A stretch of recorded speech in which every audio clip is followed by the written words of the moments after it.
என்ன ஆச்சுங்க சார்? இங்க பல்லு புடுங்குற பழக்கம் உண்டா? ஓ பிடுங்கலாமே. அதையும் போர்டுல எழுதல. அது பையன் எழுதுறதுக்கு மறந்துட்டான். இல்ல அவ்வளவு பெரிய படிப்பு எழுதுறதுக்கு இடம் இல்ல. இது நியாயம். ஆமா, ஒரு பல்லு புடுங்க எவ்வளவு வாங்குறீங்க? பல்லுக்கு எப்படியும் 50 ரூபாய் இருக்குன்னு நினைக்கிறீங்க? 50. அப்போ மத்த இடத்தை விட கம்மியா தான் இருக்கு. வாங்க போலாம். எங்க? ஆபரேஷன் தேட்டருக்கு.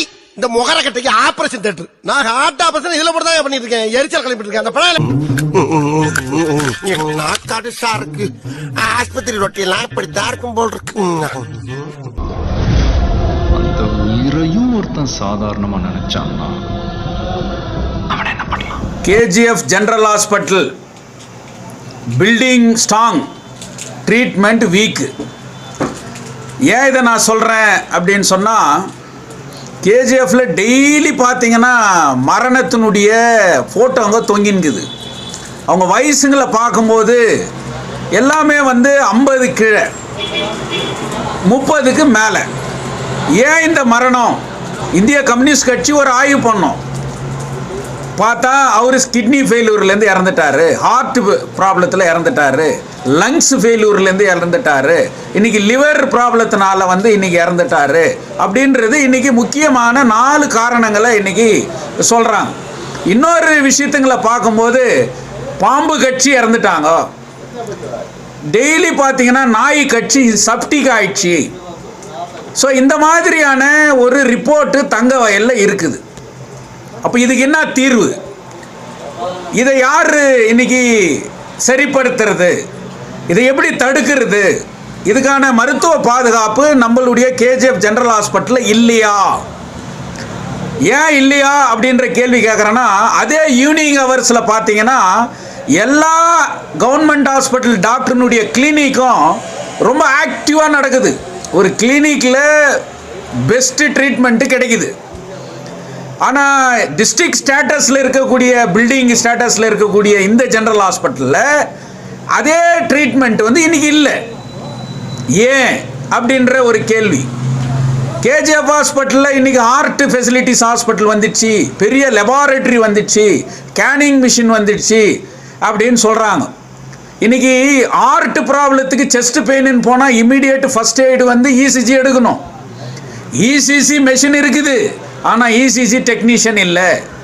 ஸ்கேனிங் மிஷின் இன்னைக்கு இருக்குது, ஆனால் ஸ்கேனிங் டாக்டர் பார்த்தீங்கன்னா இன்னைக்கு டிஸ்ட்ரிக்ட் ஃபுல்லாக ஒர்க் அலாட் பண்ணிட்டு வாரத்தில் 2 நாள் என்ற ஒரு நிலைமை இன்னைக்கு இருக்குது. அப்போ இன்னைக்கு நாய்க்கடிக்கு மருந்து இன்னைக்கு இருக்குதா? அங்கே இல்லை, வெளியே போய் வாங்கின்னு வரணும். பாம்பு கடிக்கு இன்னைக்கு மருந்து இல்லை, உடனே ரெஃபர் டு ஹையர் ஹாஸ்பிட்டல். எவ்வளோ பெரிய அவலம்! அப்போ இன்னைக்கு 3 லட்சம் 4 லட்சம் பாப்புலேஷன் இருக்கக்கூடிய, மருத்துவத்தை பாதுகாப்பாக இன்னைக்கு நம்பின்னு இருக்கக்கூடிய ஒரே ஒரு ஆதாரம் இந்த கோலார் தங்கவயல் மக்களுக்குன்னு சொன்னால் அது அரசாங்க மருத்துவமனை. ஏன் இன்னைக்கு இல்லை? பில்டிங் பார்த்தீங்கன்னு சொன்னால் அப்படியே அசந்துடணும். மிகப்பெரிய கோடிக்கணக்கான ரூபாயில் கட்டப்பட்ட மருத்துவமனை. இன்னைக்கு பெரிய லெபார்டரி இன்னைக்கு இருக்குது, டயாலிசிஸ் சென்டர் இருக்குது அப்படின்னு சொல்ற விளம்பரம். ஆனால் உள்ளே போனால் எந்த விதமான ஃபெசிலிட்டிஸும் இல்லை. 53 ஸ்டாஃப் இருக்கணும், இன்னைக்கு ஸ்டாஃப் இல்லை. 17 டாக்டர் இருக்கணும், ஆனால் 11 டாக்டர் பேர் இருக்குது, ஆனால் அங்கே ஒரு 3 டாக்டர் தான் இன்னைக்கு இருக்கிறாங்க. ரெஃபர்ன்னு சொன்னால் செக் போஸ்ட் ஹாஸ்பிட்டல் அப்படின்னு சொல்லிட்டு மெயின் கேட்டில் ஒரு டேபிளை போட்டுன்னு வரவங்களெல்லாம் ரெஃபர் பண்ணி அனுப்பிடலாம். அப்போ இவ்வளோ பெரிய கட்டடம் என்னத்துக்கு? இவ்வளோ பெரிய விளம்பரம் இன்னைக்கு என்னத்துக்கு அப்படின்ற கேள்வி இன்னைக்கு எழுப்பப்படுது. கோலார் தங்க வயலில் நோய் அதிகமாக பரவுவதற்கு காரணம் குடி தண்ணீர். இன்னைக்கு 250 டேங்கரில் தண்ணீர் விநியோகிக்கப்படுது. நகர சபையில் அவன் லைசன்ஸ் வாங்கின்னு இருக்கிறானா? அவங்க விற்கிற அந்த தண்ணிக்கு இன்னைக்கு அது பாட்டபிள் வாட்டரா? போர் தண்ணியை அதிகமாக நம்பி இன்னைக்கு வாழற மக்கள். அதனால் ஃப்ளோரைடு கண்டென்ட் இன்னைக்கு அதிகமாக இருக்குது. கிட்னி ஃபெயிலூர் ஆகுது, கிட்னியில் ஸ்டோன்ஸ் இன்னைக்கு ஃபார்மேஷன் ஆகுது, லிவர் டிசீஸ் வருது, லங்ஸ் இன்ஃபெக்ஷன் இன்னைக்கு உருவாகுது.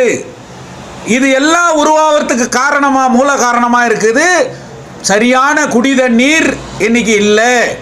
பியூரிஃபயர் இன்னைக்கு சென்டருங்க கட்டப்பட்டு இருக்குது.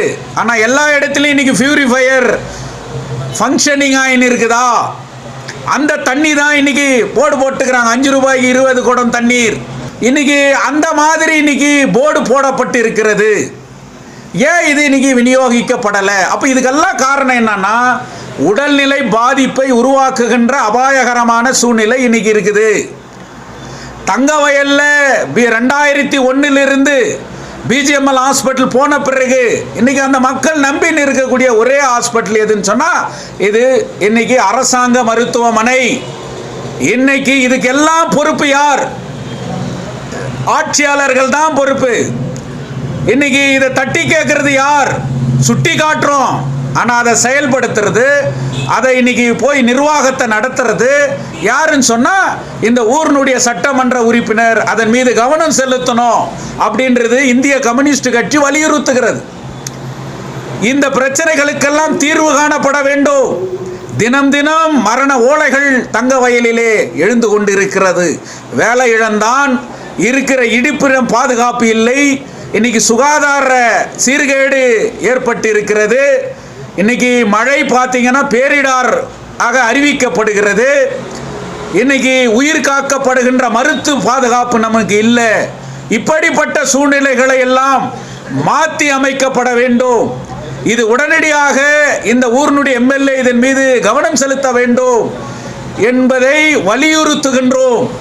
இந்திய கம்யூனிஸ்ட் கட்சி வெறும் ஓட்டு அரசியல் நடத்துகின்ற கட்சி அல்ல. இது மக்களுக்காக, மக்கள் பிரச்சனைகளுக்காக என்றும் குரல் கொடுக்கின்ற ஒரு இயக்கம் இந்திய கம்யூனிஸ்ட் கட்சி. ஆதலால் இப்படிப்பட்ட அபாயகரமான பிரச்சனையிலே மருத்துவ பாதுகாப்பை உடனடியாக ஊர்ஜிதப்படுத்தப்பட வேண்டும். இல்லை என்று சொன்னால் இந்திய கம்யூனிஸ்ட் கட்சி மிகப்பெரிய போராட்டத்தை நடத்துவோம். தங்கவயல் மருத்துவமனையை பாதுகாக்கப்பட வேண்டும் என்று தங்க சுரங்கம் மூடிய பிறகு தொடர்ந்து மிகப்பெரிய போராட்டங்களை, எச்சரிக்கைகளை கொடுத்து கொண்டு வருவது இந்திய கம்யூனிஸ்ட் கட்சி தான். அப்படிப்பட்ட ஒரு சூழ்நிலையை தங்கவயல் சட்டமன்ற உறுப்பினர் மீண்டும் ஏற்படுத்தப்பட மாட்டார். அவர் இதிலே தலையிடுவார், இந்த பிரச்சனை தீர்ப்பார் என்கின்ற நம்பிக்கையோடு இதை உடனடியாக தீர்க்க வேண்டும் என்று வலியுறுத்துகின்றோம்.